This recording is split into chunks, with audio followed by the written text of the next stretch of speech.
안녕하세요. 저는 서울시 타임뱅크 사업 중인 팀들 중 하나인 MCM팀의 이지원이라고 합니다. 지난 시간에는 기하 캠프 교재의 챕터 1과 2, 점선 그리고 원, 피타고라스 정리와 황금 비율 이 두 가지에 대해서 알아보았는데 이번 시간에는 같은 교재의 챕터 4, 대칭성과 타일링 내용을 다뤄보도록 하겠습니다.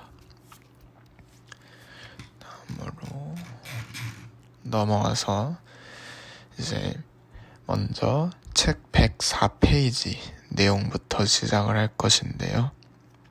104페이지의 내용을 살펴보면 정다각형을 이용한 타일링과 정다각형 타일링이 왜 정육각형이 최대인지 그것에 대해서 자세한 설명이 나와 있습니다. 정다각형 타일링은 정삼각형, 정사각형, 정육각형 이렇게 세 가지밖에 존재하지 않습니다. 먼저 이 중간에 정오각형이 빠져 있는데 정오각형 타일링이 존재하지 않는 이유는 일단 정오각형의 한 내각을 계산해보면 108도라는 값이 나옵니다. 그런데 이 108은 360의 약수가 아니기 때문에 정오각형의 한 꼭지점들을 한 점에 모은다고 하였을 때 3개를 모으면 324도 그리고 4개를 모으면 360도를 넘어가기 때문에 3개를 모으면 빈틈이 남게 되고 4개를 모아놓게 되면 타일끼리 겹치는 일이 발생하게 됩니다. 그래서 정오각형으로는 위에 말한 세 가지 경우처럼 딱 맞게 타일링을 하는 것이 불가능합니다. 또한 정칠각형부터는 일단 정칠각형은 한 각의 크기를 계산해보면 128.6도가 나오게 됩니다. 이것 또한 360도의 약수가 아니기 때문에 한 점에 정칠각형의 꼭지점들을 모아서 배치를 한다고 하였을 때 3개를 모으면 이미 360도를 넘어가게 되고 2개를 모아놓으면 360도보다 작기 때문에 남는 부분이 생깁니다. 따라서 정칠각형 또한 타일링이 불가능합니다. 정팔각형이나 정구각형 이런 것들은 살펴볼 이유가 없는데요. 왜냐하면 정삼각형부터 정칠각형까지 오면서 점점 내각의 크기가 증가하고 있다라는 것을 알 수 있습니다. 그런데 360의 약수는 1, 10, 20, 30 이런 식으로 있는데 뒷부분에 보면은 120, 180, 360 이렇게 세 가지가 있는데 이미 정칠각형에서 한 내각의 크기가 120도를 넘어가게 됩니다. 그리고 그 다음 약수인 180은 한 내각의 크기가 180이라는 것은 이미 직선이기 때문에 존재할 수가 없습니다. 따라서 그 뒤에 있는 정다각형들은 살펴보지 않아도 정육각형 이상의 정다각형으로는 타일링이 불가능하다라는 사실을 알 수 있습니다. 넘어가서 108페이지의 내용을 살펴보면 104페이지에서는 한 가지 종류로만 이루어진 타일링에 대해서 알아보았는데 이번 장에서는 한 가지 종류 이상의 정다각형을 이용해서 타일링을 하는 것에 대해 설명이 되어 있습니다.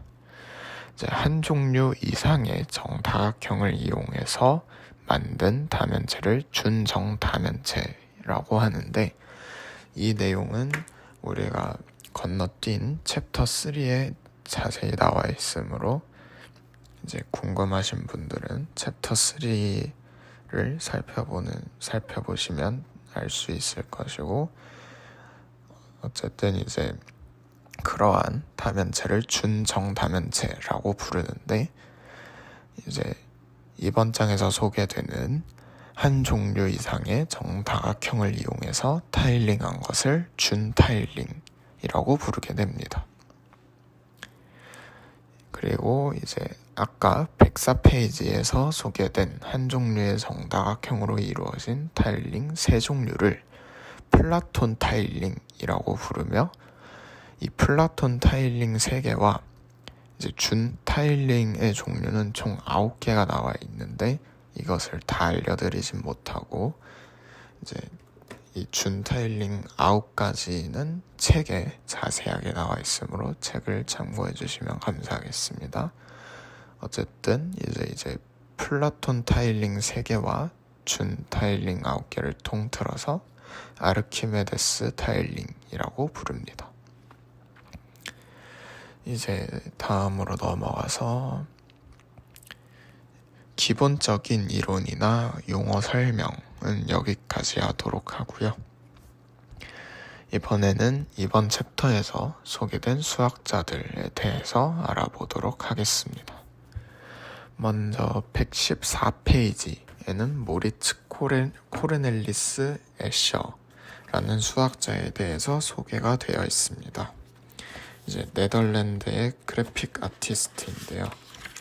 수학 교육을 따로 체계적으로 다른 수학자들처럼 받은 적은 없지만, 이제 자신의 예술 활동을 하시면서 우연히 결정하게 한 분야를 탐구하게 되는데, 나중에 비대칭적인 다각형으로 평면을 규칙적으로 분할하는 방법에 관하여 라는 논문을 쓰시게 되는데, 이게 결정하게 한 분야가 됩니다.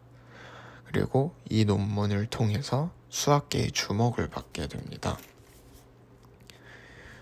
그래서 이후에 이제 좀 이따 118페이지를 살펴보면서 나올 수학자인데, 로저 펠로즈라는 사람과 함께 위상기하학을 공동으로 연구하게 됩니다.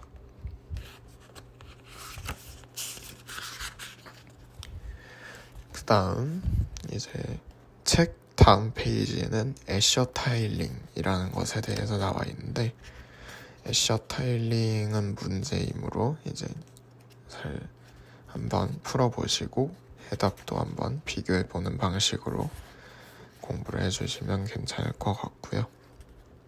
애셔 타일링은 이제 동물, 새나 물고기 이런 것들을 이용해서 만든 타일링이라고 생각을 하시면 되겠습니다. 이제 다음 페이지로 넘어가서, 다음 페이지에는 이제 아까 말씀드린 로저 펠로즈가 소개되어 있는데요. 로저 펠로즈는 영국의 수리물리학자이자 천문학자입니다. 이제 펠로즈는 시공간에 존재하는 대상을 설명하기 위해서 대수학과 기하학적인 방법을 이용하는 트위스터 이론을 발표를 했었는데요. 꼰끈 이론이라고도 불립니다. 이것은 이제 양자 물리학이라는 것과 상대성 이론을 결합시키는데 큰 공을 세우는 논문이 됩니다. 또 이제